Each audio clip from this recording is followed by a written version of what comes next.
Good afternoon to all the Venerable Sangha and the yogis here.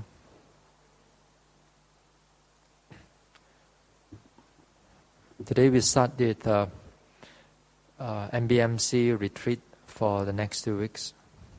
And after that followed by Sador Upanyatami for 1 month.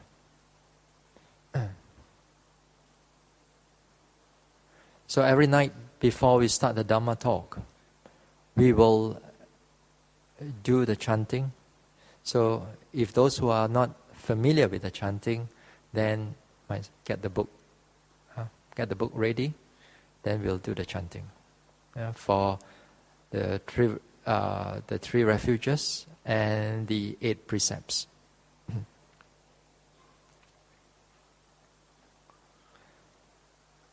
Now, since today is the opening, right now I'll give some guidelines to the meditation, some basic guidance to this meditation, to this vipassana meditation, because some of us here are very new to this meditation. Now some of us are new to this place, but you are not new to the vipassana meditation. So at least if you know how to meditate, then it's well and good. For those who really, some of us are really new, then we need to have, you have to start with the right footing. Hey, first of all, can you understand me or not?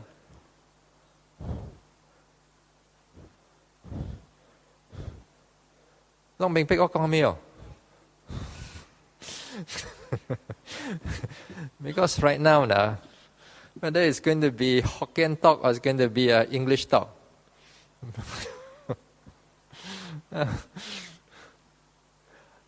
幾人不要聽英文，哪人不要聽 Okay, like that, we're still, the retreat will be in English. But Japan tao la, Hokkien, Ajib lai. So if you are a foreigner, then you got to be, hold on, this is Penang. So the language we're going to use is mostly English, but sometimes here a bit, there a bit in Hokkien. But I'll try to translate it, but sometimes translation doesn't do justice to the words that we use over here. Anyway.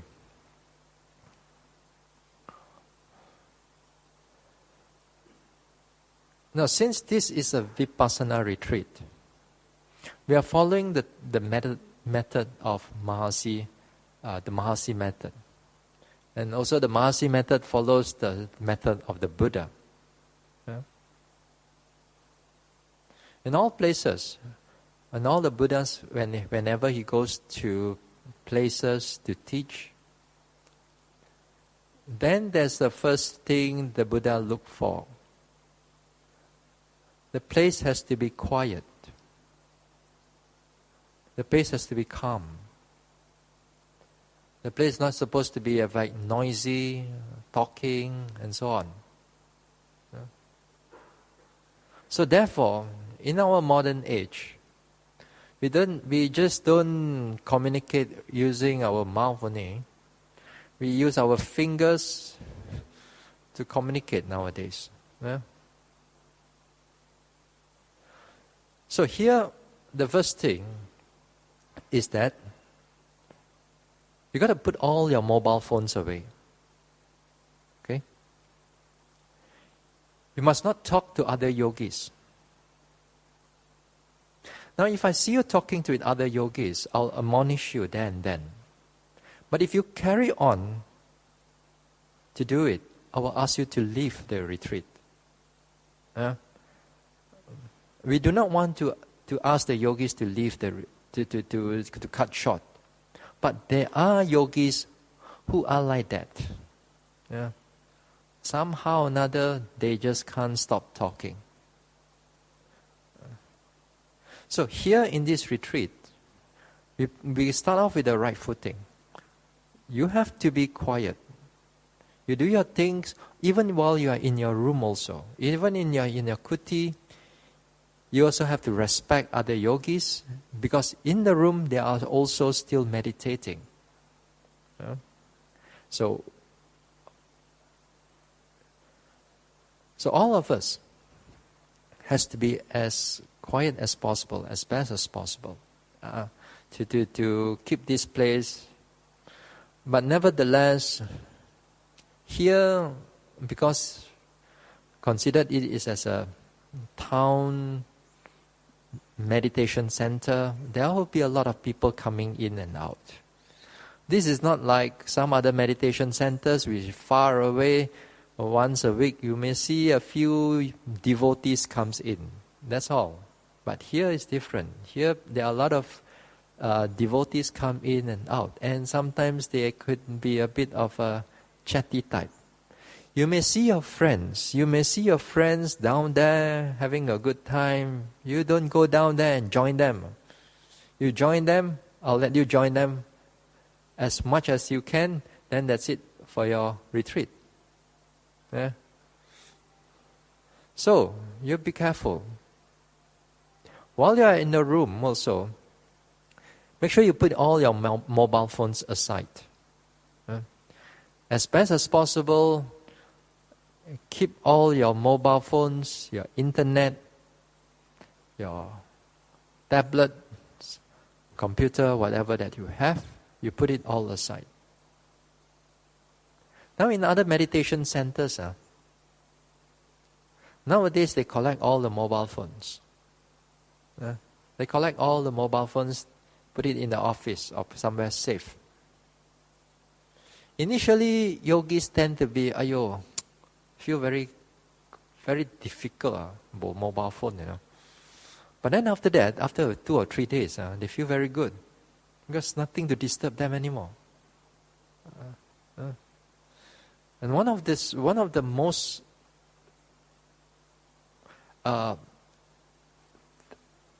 things that make us restless in our everyday life is the gadget of ours.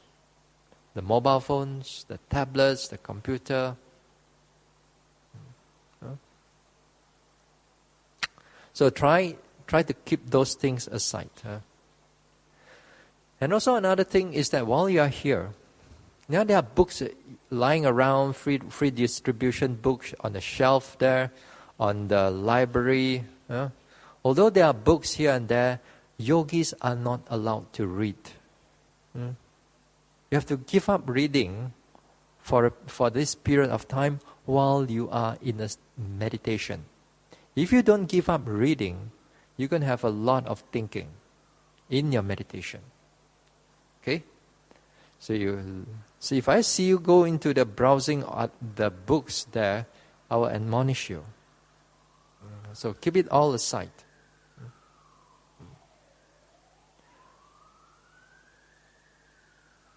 Then here,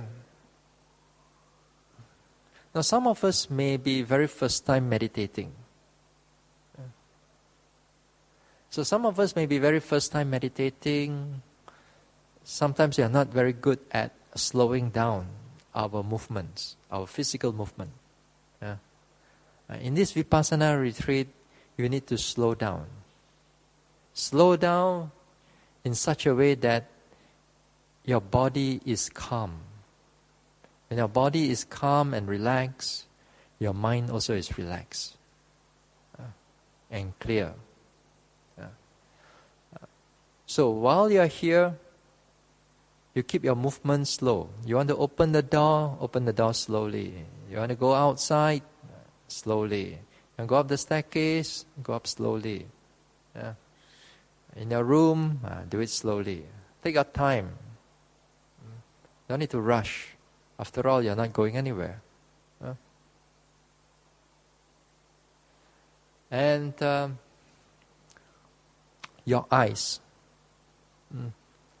Your eyes, while you are in a meditating time, is always about 6 feet in front of you, or 1 or 2 meters, or 2 meters in front of you. You should not look here and there. You should not look here and there, for the reason is again to make your mind calm down. All these small reasons, we're going to explain it in the coming days. Why all this vipassana concerning about all these small things. If we don't take care of these little things, is where all our restless thinking mind starts coming in. So we take note of that. So your physical movements, your communication, all these things, you reduce it as best as you can.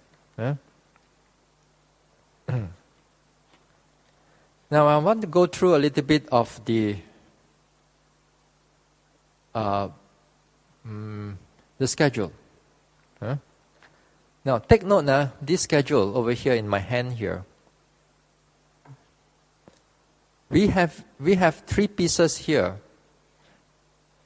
on the topmost floor, beside the staircase, in blue color, at the aircon room, at the window there, at the glass window, and downstairs, and here at the white board here.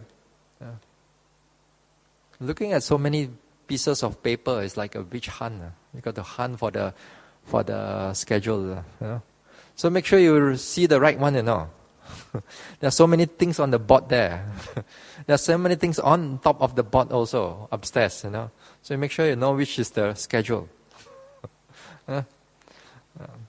So the schedule here is for you to follow. It's not just to show here only. It's for you to follow. There are many reasons why we need to follow this schedule. But later in the other days, we'll talk about it, why the schedule is very important for us. So 4 a.m. we wake up. We wake up mindfully. So by 5 a.m., you come in for a group sitting. And when you come in for a group sitting, here the 5 a.m. you do at the topmost floor. You do at the topmost floor. So by 6 o'clock, they have a morning chanting, a short morning chanting, and then after that, you have a breakfast. But before breakfast, you have to line up near the dining hall, the Bodhicana Sala. Then we have our breakfast at 6:30. So after 6:30, after you finish your breakfast, you don't have to wait for whether the monks finish or not. As long as you finish your breakfast or you finish your lunch, you may get up slowly and go and wash your plates. Okay? Then after that, you can carry on to do whatever you need. Now in the morning time, after the breakfast, hopefully you could able to make sure that especially the ladies here, you make sure your kutis also is a bit kept clean. The surrounding area. And also if you want to do your laundry, also in the morning. Because with the weather, with this type of weather, afternoon is going to be a bit more difficult for you to do your laundry. Okay? So, 8 o'clock again, we have a group sitting. 8 o'clock again, we at the topmost floor. And then we have a walking. Now the walking, just now, Sister Fong Lun has mentioned to you all that here, walking area, for the male and monks is the top floor. First floor. The female, you can walk at the topmost floor and also the ground floor. So, again, 10 o'clock we have a group sitting, then 11 o'clock we have lunch. You can have a bit of rest. During this time you can have your shower, and after that you come up for walking a little bit, and then after that we have a group sitting in the afternoon. Now in the afternoon, I'll give you a bit more flexibility in terms of where you can choose the place to sit. Now, hopefully, the next 2 weeks, you have this type of weather. You hope and you pray hard. If not, the upstairs in the MBMC is like an oven, as if like you are baking inside there. So if you can withstand the heat, then well and good. But if you cannot take the heat, then you come down to the ground floor, or you can use the aircon room, or you can use the library. Ground floor is much more cooler. If some people like to use the aircon room, okay. Some people want to use the library, okay. The library is quite quiet, Here sometimes the ground floor here, although it's nice to meditate, but once in a while there are people come in, a bit chit-chat here and there, So sometimes it's a bit difficult to control them. So what I want y'all to do is that in the afternoon sitting, you can choose where you want to sit. You want to sit on the topmost floor? No problem, can. You want to sit in the aircon room? You want to sit in the library? Can. But you cannot sit in your kuti, you cannot sit in your room. I make sure that I can able to see you sitting. Don't worry, you can sit anywhere. I can haunt you. I can look for you. You can't run away from me too far away. I'll search for you. In 2 or 3 days' time, we will get to know each other very well. So most of it, 3/4 over here, I already know of it. I already know. So some of you are very new. Well and good. Okay, fine. But anyway, make sure that you sit. As long as I can see you, then okay. Then you can do your walking. Walking also, either upstairs or ground floor. For the female, or the first floor for the male and for the monks. All right. Then we have 1 o'clock group sitting, 3 o'clock group sitting, 5 o'clock group sitting. That means here this time is not all sit at one area. What I mean here as a group sitting means this time you sit, not for you to walk. You can sit anywhere you want, but this whole building, this time is a time for sitting. When it's time for walking, you get to do your walking. Then 6 o'clock, we have refreshments.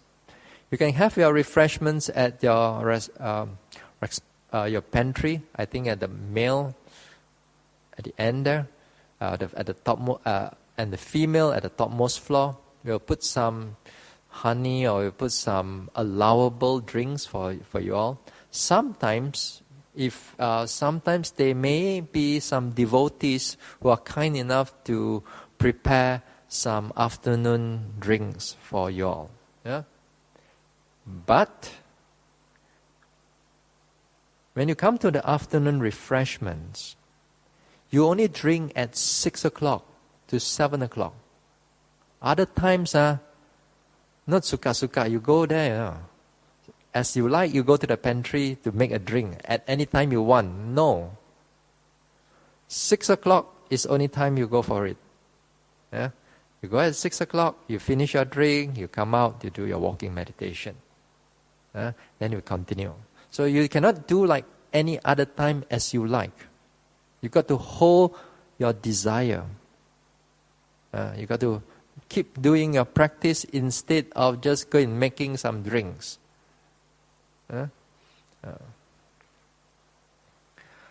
Okay. Then 7 o'clock, we have a group sitting again. Now 8 o'clock, while we are at 8 o'clock, then you prepare yourself for the session in the evening that we will have guided meditation and also Dhamma talk. Tonight also we'll have a Dhamma talk. So we have a guided meditation. We'll do a bit of metta, Maybe next week we will change to some other things. We'll see. Yeah. Then 9:30 or 9:45, between around that time, then I finish the Dhamma talk. Then we make aspiration. Then we share merits. Then after that, you can retire to your respective rooms. And the next day, we wake up all over again.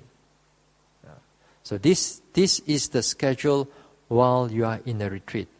If you have been following me some of the in the past retreat, I normally stick to this type of schedule.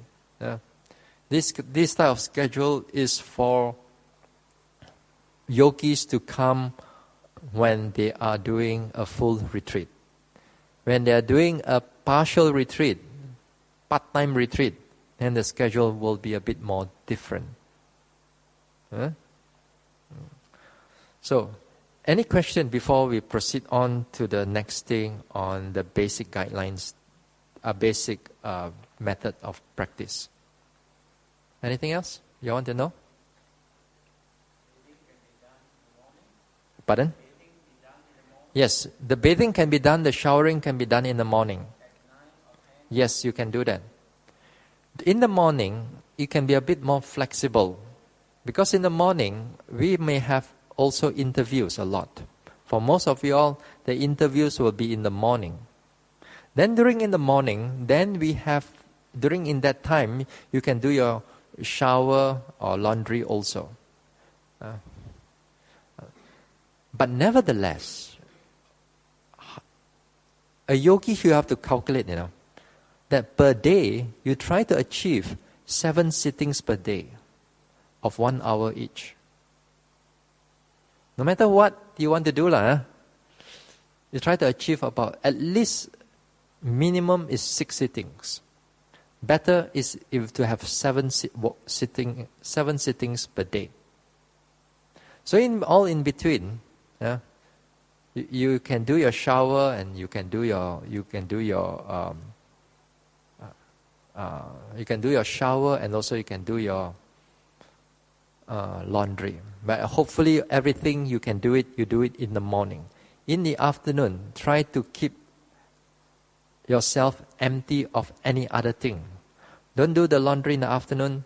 Don't do anything in the afternoon except walk and sit. If you do like that, then the mind is easier for the mind to come down for a long run. If not, sometimes yogi get bored in the afternoon. What they do? Do laundry. What else they do? Make tea. Or whatever they want to do. So all these things, you got to hold back. The meditation is going to be very challenging. So we got to push everything aside. You give it a good habit. You develop a good habit that in the morning, you want to do anything, you do it in the morning. In the afternoon, you keep it as free as possible. Sometimes, no choice that sometimes the interview may be do it in the afternoon, but most of the time, I will keep the interviews in the morning. I keep the interviews in the morning. Okay? In Panditarama, in Burma, because they have a lot of toilets and shower room, whenever you come at, let's say, 6 p.m., over there is 5 p.m. for their showering time in the afternoon. So even if you got 100 yogis, no problem. They got like 70 bathrooms and toilets. So it's no big deal. Here we don't have that many. Here we may not have many. Within an hour, sometimes we got to wait 2 or 3 yogis to finish the shower, and especially the ladies. It'll take a bit longer than usual. Men a bit more faster. So, although usually what I want is that if yogis, when they finish at 6 p.m., everybody do their showering at that time. Then we have finished everything, you're doing a refreshment, 7 o'clock p.m. again, everybody comes in and do the sitting. Not as you, and not as I like or not as you like in that way. Okay? So you do it in the morning. Can, no problem.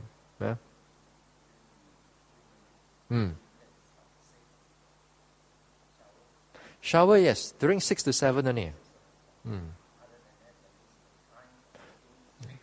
Yes. Sitting time, you sit. Walking time, you walk. You are not here as you like, you know. Exactly. You stick to the schedule. If you are new here, you got to learn to stick to the schedule in order for you to reduce your desire. Later in the coming talks, in the coming days, I will explain why the schedule is formed in such a way, why you need to do in this way, why you should not do in certain way, then what is behind all these things. And especially behind here is the greed, is the desire. I will explain it further in the coming days. But you have to go through first. You got to go through the hour, 1 hour walk, 1 hour sit. Okay? Go Feng Lun, before you go on, a cup of water.